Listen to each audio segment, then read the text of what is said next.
ಅರೆ ವಾವ್! 5 ನಿಮಿಷ ಕೂಡ ಕಾಯ್ದೆ ಚೂರೇ ಚೂರು ಇದನ್ನು ಹಾಕಿ ಸಾಕು, ಅಲ್ಲಿನ ನೋವು, ಗಂಟ್ಲು ನೋವು, ಒಸಡಿನ ನೋವು, ಬಾಯಿಯ ದುರ್ನಾತ ಎಲ್ಲ ಕೂಡ ಮಾಯ ಆಗುತ್ತೆ ಪಕ್ಕ. ನಮಸ್ಕಾರ ಎಲ್ರಿಗೂ, ಇವತ್ತಿನ ವಿಡಿಯೋಗೆ ಸ್ವಾಗತ. ನಾನಿಲ್ಲಿ ಫ್ರೆಶ್ ಆಗಿರೋವಂಥ ಸ್ವಲ್ಪ ಕೊತ್ತಂಬರಿ ಸೊಪ್ಪನ್ನು ತೊಗೊಂಡಿದ್ದೀನಿ. ಅದನ್ನು ಕ್ಲೀನಾಗಿ ತೊಳೆದು ನೋಡಿ ಮಿಕ್ಸಿ ಜಾರ್ಗೆ ಹಾಕ್ಕೊಳ್ತಾ ಇದ್ದೀನಿ. ಬ್ಲೆಂಡರ್ ಜಾರಿಗೆ ಸ್ವಲ್ಪ ಕೊತ್ತಂಬರಿ ಸೊಪ್ಪನ್ನು ತೊಳೆದು ಹಾಕ್ಕೋಬೇಕು, ಎರಡು ಲವಂಗವನ್ನು ಹಾಕ್ಕೋಬೇಕು, 1 ಲೋಟ ಆಗೋಷ್ಟು ನೀರನ್ನು ಹಾಕ್ಕೋಬೇಕು. ಇವಾಗ ಇದನ್ನು ನುಣ್ಣಗೆ ಫೈನ್ ಪೇಸ್ಟ್ ಮಾಡ್ಕೊಂಡು ಬರೋಣ ಬನ್ನಿ. ನೋಡಿ ಇದನ್ನು ರುಬ್ಕೊಂಡಿದ್ದಾಗಿದೆ. ಇದನ್ನು ಬೇಕಿದ್ರೆ ನೀವು ಫಿಲ್ಟರ್ ಮಾಡ್ಕೋಬೋದು, ಶೋಧಿಸ್ಕೋಬೋದು.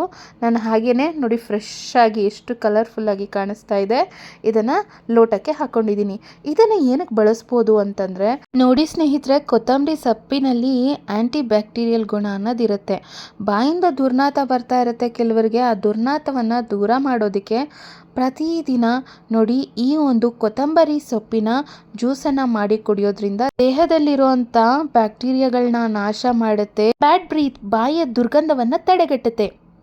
ಮುಂದಿನ ಟಿಪ್, ಯಾರಿಗೆಲ್ಲ ಪಿಂಪಲ್ಸ್ ಆಗಿದೆ ಎಲ್ಲ ರೆಮಿಡಿನೂ ಕೂಡ ಟ್ರೈ ಮಾಡಿದ್ದೀರಾ ಅಂತ ಅನ್ನೋರು ನೋಡಿ ಪಿಂಪಲ್ಸ್ನ ಹೋಗಲಾಡಿಸೋದಕ್ಕೆ ಇದೊಂದು ಎಲೆ ಸಾಕು. ಯಾವುದಿದು ಅಂದರೆ ದೊಡ್ಡಪತ್ರೆ ಎಲೆನ ತೊಗೊಂಡಿದ್ದೀನಿ, ಅದನ್ನು ಕ್ಲೀನಾಗಿ ತೊಳೆದಿದ್ದೀನಿ. ಇವಾಗ ಸ್ಟವನ್ನು ಹಚ್ಚಿ ಲೋ ಫ್ಲೇಮ್ನಲ್ಲಿ ಇಟ್ಕೊಂಡು ಎಲೆನ ಸ್ವಲ್ಪ ಹೊತ್ತು ಬಾಡಿಸ್ಕೋಬೇಕಾಗುತ್ತೆ. ತುಂಬ ಹೊತ್ತು ಸುಡೋ ಅಗತ್ಯ ಇಲ್ಲ, ಒಂಚೂರು ನೋಡಿ ಎಲೆ ಬಾಡಿದರೆ ಸಾಕು. ಇವಾಗ ಸ್ಟವನ್ನು ಆಫ್ ಮಾಡ್ಕೊಳ್ಳೋಣ. ಇದೊಂದು ಸ್ವಲ್ಪ ಬಿಸಿ ಅನ್ನೋದು ಕಡಿಮೆ ಆದ ತಕ್ಷಣ ಬೆಚ್ಚಗೆ, ತುಂಬ ಸುಡೋ ಇದ್ದಾಗ ಮುಟ್ಟಕ್ಕೆ ಹೋಗ್ಬೇಡಿ. ನೋಡಿ ಆ ಎಲೆ ಇಟ್ಟ ಜಾಗದಲ್ಲಿ ನೀರಿನ ಅಂಶ ಅನ್ನೋದು ಹೇಗೆ ಬಂದಿದೆ ಅಂತ ನೀವೇ ಗಮನಿಸ್ಬೋದು. ಇದನ್ನು ಜಸ್ಟ್ ಕೈಯಿಂದ ಹೀಗೆ ಇಸ್ಕಿದ್ರೆ ಸಾಕು, ಆರಾಮಾಗಿ ರಸ ಅನ್ನೋದು ಬರುತ್ತೆ. ನೋಡಿ ದೊಡ್ಡಪತ್ರೆ ಎಲೆನಲ್ಲಿ ಎಷ್ಟೊಂದು ನೀರಿನ ಅಂಶ ಅನ್ನೋದಿದೆ. ಈಗ ದೊಡ್ಡಪತ್ರೆ ಎಲೆನಲ್ಲಿರೋವಂಥ ಸತ್ವ ಎಲ್ಲ ಈ ನೀರಿನಲ್ಲಿ ಬಂದಿದೆ.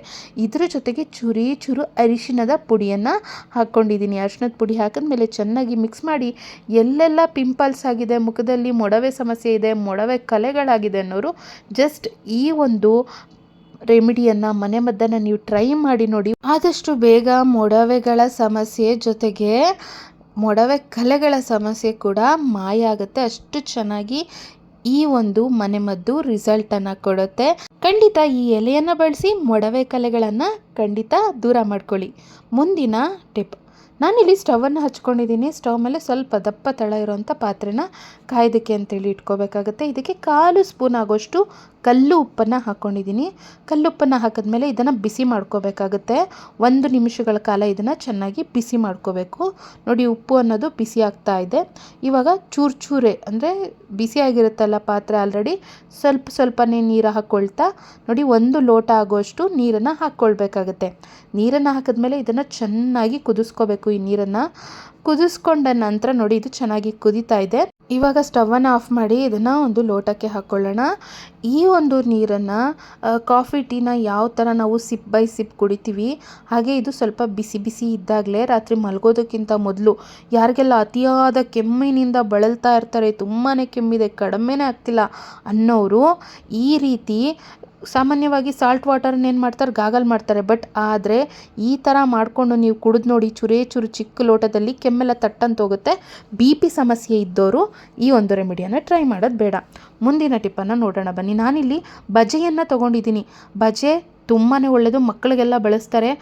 ತುಂಬಾ ಔಷಧೀಯ ಗುಣಗಳು ಅನ್ನೋದು ಇದರಲ್ಲಿ ಇರುತ್ತೆ. ಸ್ಟವನ್ನು ಹಚ್ಚಿ ಇವಾಗ ಬಜೆಯನ್ನು ನಾನು ಒಂಚೂರು ಮುಂಭಾಗದಲ್ಲಿ ತುದಿಯಲ್ಲಿ ಸುಟ್ಕೊಳ್ತಾ ಇದ್ದೀನಿ. ನೋಡಿ ಈ ಥರ ಸಣ್ಣ ಉರಿನಲ್ಲಿಟ್ಕೊಂಡು ಬಜೆನ ಸುಟ್ಕೋಬೇಕಾಗುತ್ತೆ. ಸಂಪೂರ್ಣವಾಗಿ ಸುಟ್ಕೊಂಡಿದ್ದಾಗಿದೆ ಬಜೆನ. ಇವಾಗ ನಾನು ಒಂದು ಬಟ್ಲಲ್ಲಿ ಚೂರು ಕೊಬ್ಬರಿ ಎಣ್ಣೆನ ತೊಗೊಂಡಿದ್ದೀನಿ. ಕೊಬ್ಬರಿ ಎಣ್ಣೆನಲ್ಲಿ ನೋಡಿ ಬಜೆನ ಈ ಥರ ಸ್ವಲ್ಪ ಹತ್ಕೋಬೇಕಾಗತ್ತೆ. ಕೊಬ್ಬರಿ ಎಣ್ಣೆನಲ್ಲಿ ಅಜ್ಜಿ ಬಜೆಯನ್ನು ಮುಂಭಾಗದಲ್ಲಿ ಸುಟ್ಕೊಂಡು ಇದನ್ನು ಏನಕ್ಕೆ ಬಳಸ್ಬೋದು ಅಂದರೆ, ಕೆಲವರಿಗೆ ಐಬ್ರೋಸ್ ಅನ್ನೋದು ತುಂಬಾ ಸಣ್ಣ ಇರುತ್ತೆ, ತುಂಬ ಡಾರ್ಕಾಗಿ ಬರಬೇಕು ಅಂಥೇಳಿ ಐಬ್ರೋ ಪೆನ್ಸಿಲ್ನೆಲ್ಲ ಹಚ್ಕೊಳ್ತಾರೆ ಡಾರ್ಕಾಗಿ ಚೆನ್ನಾಗಿ ಕಾಣಬೇಕು ಅಂಥೇಳಿ. ಅಂಥವರು ಐಬ್ರೋಸ್ ತುಂಬ ಚೆನ್ನಾಗಿ ಬೆಳಿಬೇಕು, ಡಾರ್ಕಾಗಿ ಕಾಣಬೇಕು ಅಂತ ಅನ್ನೋರು ಬಜೆಯನ್ನು ಸುಟ್ಟು ಕೊಬ್ಬರಿ ಎಣ್ಣೆಯಲ್ಲಿ ಅದ್ದಿ ರಾತ್ರಿ ಮಲಗೋದಕ್ಕಿಂತ ಮೊದಲು ಈ ರೀತಿ ಐಬ್ರೋಗೆ ಹಚ್ಕೊಳ್ಳೋದ್ರಿಂದ ತುಂಬ ಚೆನ್ನಾಗಿ ಇದನ್ನು ಸುಟ್ಟು ಹಚ್ಕೊಂಡು ನೋಡಿ ತುಂಬ ಚೆನ್ನಾಗಿ ಉಬ್ಬು ಅನ್ನೋದು ಬೆಳೆಯುತ್ತೆ. ಮುಂದಿನ ಟಿಪ್ಪನ್ನು ಅಂತ ನೋಡೋಣ ಬನ್ನಿ. ಯಾರಿಗೆಲ್ಲ ಕಿಡ್ನಿ ಸ್ಟೋನ್ ಸಮಸ್ಯೆ ಇದೆ ಅವರು ಈ ಒಂದು ರೆಮಿಡಿಯನ್ನು ಖಂಡಿತ ಟ್ರೈ ಮಾಡಿ. ಕಿಡ್ನಿ ಸ್ಟೋನ್ ಸಮಸ್ಯೆ ತಟ್ಟಂತ ಮಾಯ ಆಗುತ್ತೆ.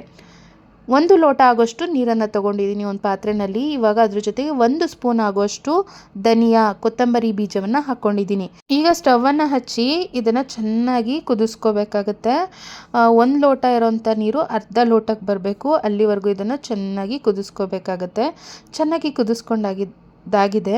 ಈ ಕೊತ್ತಂಬರಿ ಬೀಜದಲ್ಲಿ ಸಾಕಷ್ಟು ಔಷಧೀಯ ಗುಣಗಳಿರುತ್ತೆ, ತುಂಬಾ ಒಳ್ಳೆಯದು ಆರೋಗ್ಯಕ್ಕೆ. ದೇಹದಲ್ಲಿರುವಂಥ ಟಾಕ್ಸಿಕ್ ವಿಷಕಾರಿ ಅಂಶಗಳನ್ನು ದೇಹದಿಂದ ಹೊರ ಹಾಕುತ್ತೆ.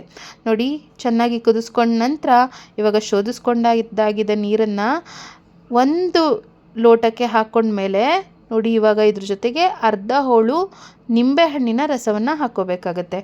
ಧನಿಯಾ ನೀರಿನ ಜೊತೆಗೆ ನಿಂಬೆಹಣ್ಣಿನ ರಸ ಮಿಕ್ಸ್ ಮಾಡಿ ಉಗುರು ಬೆಚ್ಚಗೆ ಇರಬೇಕಾದ್ರೆ ಇದನ್ನು ಕುಡಿಯೋದ್ರಿಂದ, ಬೆಳಗ್ಗೆ ಹೊತ್ತು ಅದರಲ್ಲೂ ಖಾಲಿ ಹೊಟ್ಟೆಗೆ ಕುಡಿಯೋದ್ರಿಂದ ಯಾರಿಗೆಲ್ಲ ಕಿಡ್ನಿ ಸ್ಟೋನ್ ಸಮಸ್ಯೆ ಅನ್ನೋದಿರುತ್ತೆ ಅದು ತಟ್ ಅಂಥೇಳಿ ಪರಿಹಾರ ಆಗುತ್ತೆ. ಇದನ್ನು ಕುಡಿದು ನೋಡಿ, ಬೆಸ್ಟ್ ರಿಸಲ್ಟ್ ಸಿಕ್ಕೇ ಸಿಗುತ್ತೆ.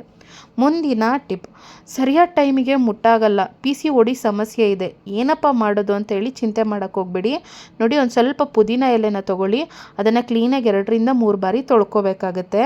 ಸ್ವಲ್ಪ 1 ಇಡಿಗಿಂತ ಒಂಚೂರು ಕಮ್ಮಿ ಆಗೋಷ್ಟು ತೊಗೊಳ್ಳಿ. ಪುದೀನ ಎಲೆನ ತೊಗೊಂಡು ಕ್ಲೀನಾಗಿ ತೊಳ್ಕೊಂಡು ಅದನ್ನು ಒಂದು ಜಾರ್ಗೆ ಹಾಕ್ಕೊಂಡಿದ್ದೀನಿ. ಅದ್ರ ಜೊತೆಗೆ ಅರ್ಧ ಸ್ಪೂನ್ ಆಗೋಷ್ಟು ಜೀರಿಗೆಯನ್ನು ಹಾಕ್ಕೊಂಡಿದ್ದೀನಿ.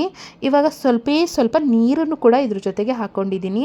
ನೀರನ್ನು ಹಾಕಿದ್ಮೇಲೆ ಇದನ್ನು ನುಣ್ಣಗೆ ಬನ್ನಿ ಗ್ರೈಂಡ್ ಮಾಡ್ಕೊಂಡು ಬರೋಣ. ಈಗ ಇದನ್ನು ರುಬ್ಕೊಂಡಿದ್ದಾಗಿದೆ, ಇದನ್ನು ಫಿಲ್ಟರ್ ಮಾಡ್ಕೊಳ್ತಾ ಇದ್ದೀನಿ, ಶೋಧಿಸ್ಕೊಳ್ತಾ ಇದ್ದೀನಿ. ಎಷ್ಟು ಕಲರ್ಫುಲ್ಲಾಗಿ ಒಂದೊಳ್ಳೆ ಆರೋಗ್ಯಕರವಾದ ಜ್ಯೂಸ್ ಅನ್ನೋದು ಸಿದ್ಧ ಆಗಿದೆ, ನೀವೇ ಇಲ್ಲಿ ನೋಡ್ತಾ ಇರ್ಬೋದು. ಫಿಲ್ಟರ್ ಮಾಡ್ಕೊಂಡ್ಮೇಲೆ ಇದ್ರ ಜೊತೆಗೆ ಫೈನಲ್ ಆಗಿ ಅರ್ಧ ಸ್ಪೂನ್ ಆಗೋಷ್ಟು ಜೇನುತುಪ್ಪವನ್ನು ಹಾಕ್ಕೊಂಡಿದ್ದೀನಿ. ಜೇನುತುಪ್ಪ ಬೇಕಿದ್ರೆ ಹಾಕ್ಕೋಬೋದು, ಇಲ್ಲಾಂದರೆ ಸ್ಕಿಪ್ ಮಾಡ್ಬೋದು. ಯಾರೆಲ್ಲ ಹೆಣ್ಮಕ್ಳು ಸರಿಯಾದ ಸಮಯಕ್ಕೆ ಮುಟ್ಟಾಗಲ್ಲ ಅನ್ನೋರು ಪ್ರತಿದಿನ ಬೆಳಗ್ಗೆ ಖಾಲಿ ಹೊಟ್ಟೆನಲ್ಲಿ ಈ ಪುದೀನ ಜ್ಯೂಸನ್ನು ಮಾಡಿ ಕುಡಿಯೋದ್ರಿಂದ ಹಾರ್ಮೋನಲ್ ಇಂಬ್ಯಾಲೆನ್ಸ್ ಸಮಸ್ಯೆ ಅನ್ನೋದು ದೂರ ಆಗುತ್ತೆ. ಯಾಕಂದರೆ ದೇಹದಲ್ಲಿರುವಂಥ ವಿಷಕಾರಿ ಅಂಶಗಳನ್ನು ಈ ಪುದೀನ ಎಲೆಯ ಜ್ಯೂಸ್ಗಳು ಹೊರ ಹಾಕುತ್ತೆ ಮತ್ತು ಆರೋಗ್ಯನ ತುಂಬಾ ಸುಧಾರಿಸುತ್ತೆ. ಹಾರ್ಮೋನಲ್ ಇಂಬ್ಯಾಲೆನ್ಸ್ನ ಕಡಿಮೆ ಮಾಡೋದ್ರಿಂದ, ಒಂದು ಹತೋಟಿನಲ್ಲಿ ಇಡೋದ್ರಿಂದ ಹೆಣ್ಮಕ್ಳು ಸರಿಯಾದ ಸಮಯಕ್ಕೆ ಮುಟ್ಟಾಗ್ತಾರೆ. ಮುಟ್ಟಿನ ಸಮಸ್ಯೆ ಇರೋಂಥ ಹೆಣ್ಮಕ್ಳಿಗೆ ಖಂಡಿತ ಈ ವಿಡಿಯೋನ ಶೇರ್ ಮಾಡಿ. ನಿಮಗೂ ಈ ವಿಡಿಯೋದಲ್ಲಿ ಶೇರ್ ಮಾಡ್ತಿರೋಂಥ ಮಾಹಿತಿಗಳು ಇಷ್ಟ ಆಗ್ತಿದ್ರೆ ಲೈಕನ್ನು ಕೂಡ ನೀಡಿ. ಮುಂದಿನ ಟಿಪ್ಪನ್ನು ನೋಡೋಣ ಬನ್ನಿ. ನಾನಿಲ್ಲಿ ಒಂದು ಕುಟಾಣಿಯನ್ನು ತೊಗೊಂಡಿದ್ದೀನಿ, 4 ಲವಂಗನ ತೊಗೊಂಡು ಚೆನ್ನಾಗಿ ಕುಟ್ಕೊಂಡಿದ್ದೀನಿ. ಇವಾಗ ಇದ್ರ ಜೊತೆಗೆ ಅರ್ಧ ಸ್ಪೂನ್ ಆಗೋಷ್ಟು ಕಲ್ಲು ಉಪ್ಪನ್ನು ತೊಗೊಂಡಿದ್ದೀನಿ. ಕಲ್ಲುಪ್ಪನ್ನು ಹಾಕಿದ್ಮೇಲೆ ಇದನ್ನು ಕೂಡ ಕುಟ್ಕೋಬೇಕಾಗುತ್ತೆ. ಲವಂಗ ಮತ್ತು ಕಲ್ಲುಪ್ಪು ಎರಡನ್ನು ಜೊತೆಲಿ ಸೇರಿಸಿ ಚೆನ್ನಾಗಿ ಇದನ್ನು ತರಿಯಾಗಿ ಕುಟ್ಕೋಬೇಕಾಗುತ್ತೆ. ಇವಾಗ ಒಂದು ದಪ್ಪದಾಗಿರುವಂಥ ಒಂದು ಸೌಟನ್ನು ತೊಗೊಂಡಿದ್ದೀನಿ. ಸೌಟಿಗೆ ನೋಡಿ ಕುಟ್ಕೊಂಡಿರೋಂಥ ಉಪ್ಪು ಮತ್ತು ಲವಂಗದ ಪುಡಿಯನ್ನು ಹಾಕ್ಕೊಂಡಿದ್ದೀನಿ. ಇದಿಷ್ಟನ್ನು ಹಾಕಿದ್ಮೇಲೆ ನೋಡಿ, ಲವಂಗದಲ್ಲಿ ಒಳ್ಳೆ ಔಷಧೀಯ ಗುಣ ಅನ್ನೋದಿರುತ್ತೆ. ಇದೊಂದು ಒಳ್ಳೆ ನೋವು ನಿವಾರಕವಾಗಿ ಕೆಲಸ ಮಾಡುತ್ತೆ ಅಂತಲೇ ಹೇಳ್ಬೋದು. ಇದ್ರ ಜೊತೆಗೆ ಅರ್ಧ ಹೋಳು ನಿಂಬೆಹಣ್ಣಿನ ರಸವನ್ನು ಕೂಡ ಇಂಟ್ಕೊಂಡಿದ್ದೀನಿ. ನೋಡಿ, ಇದು ಸಿದ್ಧ ಆಗಿದೆ. ಇವಾಗ ಸ್ಟವನ್ನು ಹಚ್ಕೊಳ್ಳೋಣ. ಸ್ಟವ್ ಮೇಲೆ ನಾವು ಈಗಾಗಲೇ ಸ್ವಲ್ಪ ದಪ್ಪನಾಗಿರೋಂಥ ಮಂದವಾಗಿರೋಂಥ ಸೌಟನ್ನು ಇಟ್ಕೊಂಡ್ರೆ ಬಿಸಿ ಆಗೋವಂಥದ್ದು, ಕೈ ಸುಡೋವಂಥದ್ದು ಏನೂ ಆಗೋದಿಲ್ಲ. ನೋಡಿ, ಸೌಟಿನ ಮೇಲೆ ಈ ನಿಂಬೆ ರಸ ಮತ್ತು ಉಪ್ಪು ಲವಂಗ ಇದನ್ನೆಲ್ಲ ಹಾಕಿ ನಾವು ಸಿದ್ಧ ಮಾಡ್ಕೊಂಡಿದ್ದೀವಲ್ಲ, ಇದನ್ನು ಸ್ಟವ್ ಮೇಲೆ ಇಟ್ಟು ಬಿಸಿ ಮಾಡ್ಕೋಬೇಕಾಗುತ್ತೆ. ನೋಡಿ, ಕುದೀತಾ ಇದೆ. ಈ ಥರ ಚೆನ್ನಾಗಿ ಕುದಿ ಬಂದಾಗ ಸ್ಟವನ್ನು ಆಫ್ ಮಾಡ್ಕೊಳ್ಳೋಣ. ಇದು ಗಟ್ಟಿಯಾಗಿರುತ್ತೆ, ಆವಾಗಲೇ ತೆಳ್ಳಕ್ಕಿತ್ತಲ್ಲ ನೋಡಿ, ಈ ಪ್ರಮಾಣದಲ್ಲಿ ಗಟ್ಟಿಯಾಗಿರುತ್ತೆ. ಚೂರು ಇದನ್ನು ಆರಿದ್ಮೇಲೆ ಚೂರು ತೊಗೊಂಡು ಇದನ್ನು ಎಲ್ಲಿ ನಿಮಗೆ ಒಸಡಿನ ನೋವಿದೆ, ಹಲ್ಲು ನೋವಿದೆ, ಉಳ್ಕಲ್ಲಾಗಿದೆ, ಸಾಕಾಗಿದೆ ಅಪ್ಪ ಈ ಹಲ್ಲು ನೋವಿಂದ ಸಿಕ್ಕಾಪಟ್ಟೆ ಹಿಂಸೆ ಆಗ್ತಿದೆ ಅನ್ನೋರು ಜಸ್ಟ್ ಇದನ್ನು ಸಿದ್ಧ ಮಾಡಿಕೊಂಡು ಹಲ್ಲು ನೋವಿರೋಂಥ ಜಾಗದಲ್ಲಿ, ನೀವು ಉಳುಕಲ್ಲು ಆಗಿರೋಂಥ ಜಾಗದಲ್ಲಿ ಜಸ್ಟ್ ಹೀಗೆ ಹಚ್ಚಿದ ಕೂಡಲೇ ಅಲ್ಲಿಂದ ಸ್ವಲ್ಪನೇ ಕೆಟ್ಟ ನೀರು ಅನ್ನೋದು ಒಳಗಡೆ ಏನು ಕಟ್ಟಿರುತ್ತೆ ಅದೆಲ್ಲ ಬರುತ್ತೆ. ಆ ನೀರನ್ನು ಉಗಿರಿ. ಉಳುಕು ಹಲ್ಲು ಈ ಥರ ಎಲ್ಲ ಆಗಿ ವಿಪರೀತ ನೋವು ಬಂದಿದ್ರೆ, ಹೊಸಡ ಹತ್ರ ಎಲ್ಲ ಸ್ವೆಲ್ಲಿಂಗ್ ಇದ್ದರೆ ಇದನ್ನು ಹಚ್ಚಿದ ಕೂಡಲೇ ಅಲ್ಲಿ ಕಟ್ಟಿರೋಂಥ ಕೆಟ್ಟ ನೀರು, ಬ್ಯಾಕ್ಟೀರಿಯಾಗಳು, ಇನ್ಫೆಕ್ಷನ್ ಎಲ್ಲ ತುಂಬ ಕ್ಲಿಯರಾಗಿ ಬಂದ್ಬಿಡುತ್ತೆ. ಅದನ್ನು ನೀವು ಸ್ಪ್ಲಿಟ್ ಮಾಡಬೇಕು, ಉಗಿಬೇಕು, ನುಂಗಕ್ಕೆ ಹೋಗಬಾರ್ದು. ಈ ಥರ ಮಾಡೋದ್ರಿಂದ ನಿಮಿಷಗಳಲ್ಲೇ ಹಲ್ಲು ನೋವಿನ, ಒಸಡಿನ ನೋವಿನ ಸಮಸ್ಯೆ ಮಾಯ ಆಗುತ್ತೆ. ಇವತ್ತಿನ ವಿಡಿಯೋದಲ್ಲಿ ಶೇರ್ ಮಾಡಿರುವಂಥ ಟಿಪ್ಸ್ಗಳಲ್ಲಿ ನಿಮಗೆ ಯಾವ ಟಿಪ್ ತುಂಬ ಇಷ್ಟ ಆಯಿತು ಅಂತೇಳಿ ಕಮೆಂಟ್ ಮೂಲಕ ಬರೆದು ತಿಳಿಸಿ. ವಿಡಿಯೋದಲ್ಲಿನ ಮಾಹಿತಿಗಳು ಇಷ್ಟ ಆಗಿದ್ರೆ ಇನ್ನೇಕೆ ತಡ, ಚಾನಲನ್ನು ಸಬ್ಸ್ಕ್ರೈಬ್ ಮಾಡ್ಕೊಂಡು ಸಪೋರ್ಟ್ ಮಾಡಿ. ಧನ್ಯವಾದಗಳು.